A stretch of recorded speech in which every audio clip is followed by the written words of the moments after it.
Top quality और consistent performance के लिए सिर्फ सिल्वर पंप नाम याद रखना। સમાચાર કચ્છથી મળી રહ્યા છે। પાટીદાર સમાજની વસ્તી અંગે પાટીદાર અગ્રણી આરપી પટેલે વ્યક્ત કરી છે ચિંતા। વિશ્વ ઉમિયા ફાઉન્ડેશનના પ્રમુખ આરપી પટેલનું મોટું નિવેદન। ઓછામાં ઓછા 3 થી 4 બાળકો પેદા કરવા પાટીદારોને અપીલ કરી।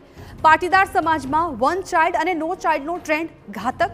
સમાજનું સંખ્યાબળ ઘટતા સામાજિક અને રાજકીય શક્તિ પણ ઘટી। અસ્તિત્વ માટે લડવું પડે તેવી ગંભીર પરિસ્થિતિ સર્જાય તેવું આરપી પટેલે કહ્યું।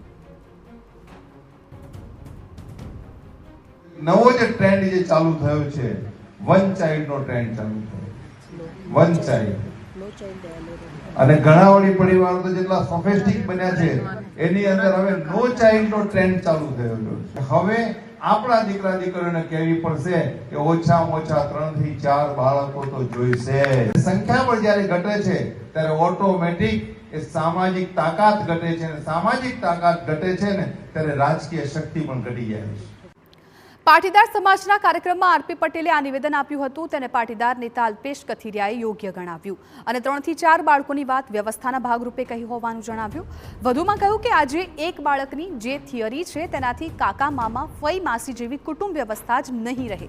તેમજ વન ચાઇલ્ડ નો ચાઇલ્ડની પોલિસીથી સમાજની સંખ્યા ઘટતી હોવાનું પણ જણાવ્યું।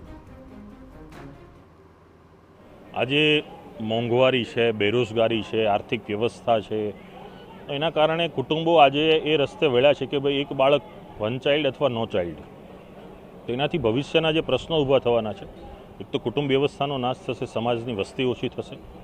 તો આ પ્રકારની બાબતોથી સમાજે પણ ચિંતન મનન કરવું જોઈએ અને એમણે જે ચિંતા વ્યક્ત કરી છે એ ખરી હકીકત પણ છે કે આજે ટ્રેન્ડિંગમાં યુવા અવસ્થામાં લોકો આ નિર્ણયો લઈ રહ્યા છે।